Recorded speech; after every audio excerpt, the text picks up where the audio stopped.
welcome back to the NFL show this Sunday night, live and exclusive on talkSPORT, on the talkSPORT network. We do have the Jacksonville Jaguars going to the 3-0 San Francisco 49ers. I'm delighted to say the safety of those 49ers. Jason Pinnock joins us now. Jason, 3-0. How's that feel going into this week of practice? Man, it feels good. And I guess specifically for me, man, it feels amazing being in New York. I think I only had 1 year. I started off 3-0. I was my first year at the Giants, 2022. So it feels good, but got to keep it rolling. How has it been, the move out to the West Coast, the adapting to this defense? How are you feeling 3 games into the season? Yeah, I think more so just adapting culturally and just way West Coast. I'm an East Coast baby, been East Coast my whole life. Not too much in the system, though. That was a big decision maker for me in free agency, getting back with Salah. He drafted me back in 21. So familiar system, but different lifestyle, for sure.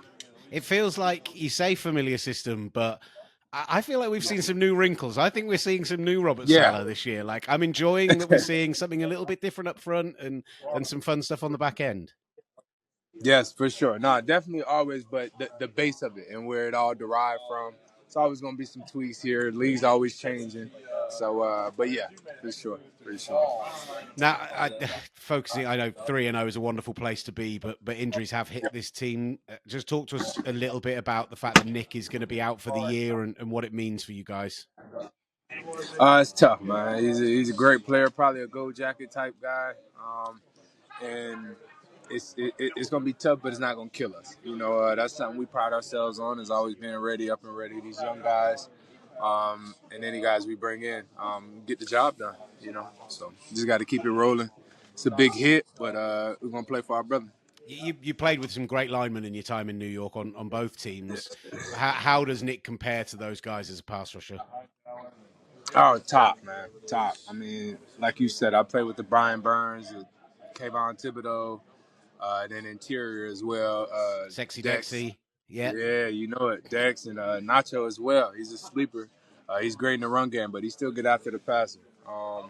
But, man, he's probably in his own category, truthfully. I think all edge rushers, they have a different little different tangibles in some sense. I mean, at the end of the day, as long as you get to that quarterback. You talked about the young guys in that defense. One guy who, we've seen step up the last 2 weeks and we'll have even more focus on him now. What have you made of Michael Williams' start to life in the NFL? Yeah, man. Just proud of him, how he's grasping the game. He's a sponge to it. Always asking questions. Always just around the locker room, just trying to talk football. So any guy like that, he'll be all right. I'll see him 3-4 years down the line. He'll be a great vet and paid. So just looking forward to seeing how his career pans out. And look, you guys have had a couple of rookies come in on the back end and been incredibly impressive. Before I get on to Upton, because I want to ask about that pass breakup, but Marquez, how like your safety partner, how impressed have you been with him? Same with him, man. Like, we got some good rooks, man. Just sponges to the game. Always asking questions every time we're off the field. Sometimes in between plays. Just always talking about the ball and talking about how we can get to it, and that's a really big emphasis for us. And trying to. Once they come, though, they come in bunches. So we're looking forward to it. And look, for Upton. Gets the game ball afterwards. That third down play, absolutely unbelievable. Like, nice for him to get that kind of little breakout moment on a national stage. Yes, for sure, and much earned, much deserved. And it's Kyle kind of said it in our team meeting after the game. It's new to the world. It's not new to us. He's been doing it all the camp. So just glad that he got to put it on tape.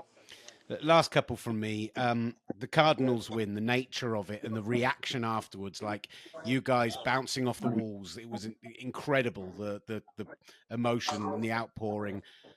How much better is it to get those grind out wins, those tough wins, those divisional wins where you nick it at the last second? You kind of hit it all right there. I mean, it's just the grind out wins. Those are tough ones that you want. You didn't fought all game for it. And you want to be victorious at the end. And then, obviously, it being a divisional. And then for me, again, I think it's also just early games. Being able to keep that momentum going into the season, is major. And look, this weekend, the Jaguars, live on the talkSPORT network. You're early in the week, so I don't know how much study you've managed to do so far. But one guy I do want to ask about is Travis Hunter. Kyle was asked about him in his press conference earlier. How impressed are you that a guy is playing 80 snaps a game, 50-50 share on each side of the ball? Right, man. It's amazing to watch because it takes guys like that to change the trajectory of what kind of players will be allowed in the league and what they will allow from players. We never know a guy like that might open the doors and break certain barriers for guys that may have been suppressed in the past. It might be been some guys that could have played both sides, but just were never given an opportunity. So just glad he's breaking barriers and it's stoked to see on tape. You fancy a few snaps at X yourself? Yeah, I got something in me. That was my first couple offers. I always like to think I can play receiver. Love that. I think every defensive back does, right? Yep, I know it. We all do. Look, Jason, really appreciate your time, brother. Thank you so much for speaking with us. Best of luck for this Sunday and for the rest of the season. All right, brother. Have a good one.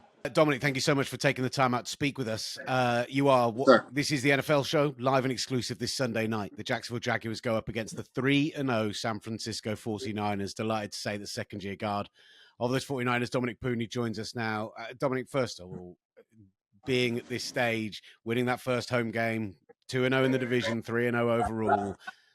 How are you guys feeling about this start to the season? Feeling good. Anytime you can win the first two away games, especially in stadiums like that, is a huge deal. And then coming home for the first game, especially against a divisional opponent, any way necessary to get a win. It was ugly, but we got it done. Last year, these games we weren't coming out on top, man. This year we are, so it's a big momentum boost for the team. On the nature of that win, on the grind it out, on the final field goal, we saw it in all the mic'd up stuff, and the team was pumped at the reaction was amazing. Does that come from knowing that you've gritted it out? Does that come from what? Knowing that you've gritted it out, that you've had to fight every hard yard for it. Man, those tough wins are easier and better to celebrate than a blowout, because you're going to win, but a game that comes down to the wire, and everyone's just on the sideline watching, everyone in the stadium knows that this final play is the outcome. It makes the celebrations that much more pumped and just better overall. Look, in terms of the vibes in the camp, obviously 3-0 is the best place you can be, but injuries have been a huge issue, and now Nick out for the season. Can you just tell us a little bit about how losing a player like that hits you guys and how you managed to stay up and with it despite those things happening?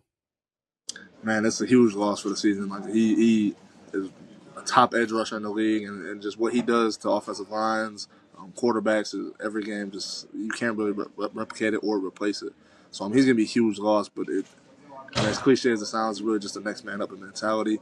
And people just got to step up. We got a lot of young guys on the D-line that are, I think, very capable of stepping up, and I think they'll do just that. And while Nick's not a rah-rah guy, obviously you talk about leadership. You can lead in so many ways, and leadership on the field can be through your performance. But who are the leaders when you go opposite that defense? Who are the guys who really step up for you? The leaders on the defense, definitely Fred Warner and Nick Bosa. Those two guys. Fred, you hear all the time. He's just unbelievable out there. But he's always talking. Bosa always likes to give the speeches the days before the game. So obviously from a leader standpoint, he's up there too. I would say those two guys really stick out. And for you going up against these guys through camp, you talked about the young players on that defensive line. How impressed have you been, particularly with Michael Williams, who's really emerged these last 2 weeks? Been super impressed, and I think he's getting better every single week. And I'm not surprised because he's been doing this all training camp. I think he just had to get a little comfortable out there after the first game, and then now you see what he can do. You see the power he plays with, the length, the quickness, the explosion is all over the tape. So I'm super excited for him and his progress. The Niners got a really good one with him. How powerful is he? Because we've seen him get inside. We've seen him bull rush guys. You must have had some reps against him. Just how much power does that man have in him? He's powerful. And don't let, just because he doesn't look like Bosa doesn't mean he's not powerful. The man is strong. You can just see on the film how he pushes people back and stunts people with his strength. It's unbelievable. Let me ask you as well about last couple of weeks protecting Mac Jones. His reaction to that win, more so than anyone else, is incredibly emotional. We don't know whether it'll be Mac or Brock this week. Neither both were limited today. But What have you made of Mac Jones stepping into that role over the last 2 weeks? It's been awesome. Anytime you can win 2 games in a row with your backup quarterback, is especially one on the road and then one on home versus a divisional opponent, like just the way he stepped up and carried himself and really just led the whole team. Um, and he takes all the accountability in the world, even when things aren't his fault. Like he's just a true leader and definitely a guy you want to play for.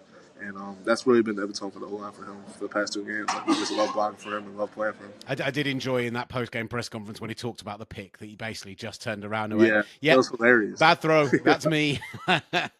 Yeah. And look, if it is Brock back in this week, obviously huge game this weekend with the Jaguars.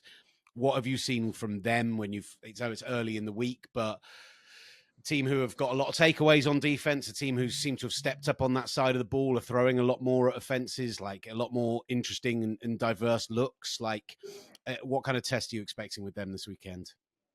Definitely a physical test. I mean, the D-line is very physical front. The linebackers play physical. They play downhill. It's just a very sound, fundamental defense. And, they take advantage of your mistakes. Obviously, they have, 9 turnovers in the first 3 games or something like that. So you got to be on your P's and Q's with this team. And because anything you give them, they'll take. So that's probably what sticks out to most. And then finally, just for you, Dominic, we spoke a few times last year. I was hugely impressed with how you developed through your rookie season. So how are you feeling in year 2 with your performances, with your development and through 3 games? Could definitely be a lot better. Just need to be, I feel good, a lot more comfortable, definitely like out there with the playbook and everything, but just need to cut it loose out there and just go. I think, after a year, guys get a lot of film on you, and then you kind of come back and there's a year of film on you, and then people really know what to do now. And I think it just comes down to me just getting off the ball, running, and good enough to be 3-0 so far. So it could always be better, but I'm looking to improve throughout the season. And last question, just on that offensive line, Colby Connor coming in as a late round rookie. How impressed have you been with him? Super impressed. He came in the New Orleans game and the offense didn't even skip a beat. He really dominated that game. So I was super proud of him. And I keep saying it, but it's really not a surprise. These guys came into training camp and really there's really no adjustment process for them. They were just kind of ready to go, and you can tell they're in the playbook and working on their bodies and outside of football. So it's amazing to see. And then last week again, we just letting it run out there, and he did a hell of a job. So I'm super proud of him. Back-to-back great rookie classes by the looks of it. Yeah, for real. Just thought I'd give you a bit of pop at the end. Dominic, really appreciate your time, brother. Best of luck this weekend with the Jaguars. We'll be watching from a pub in Dublin somewhere, and we can't wait to see you guys in action. Thank you, man. I appreciate you.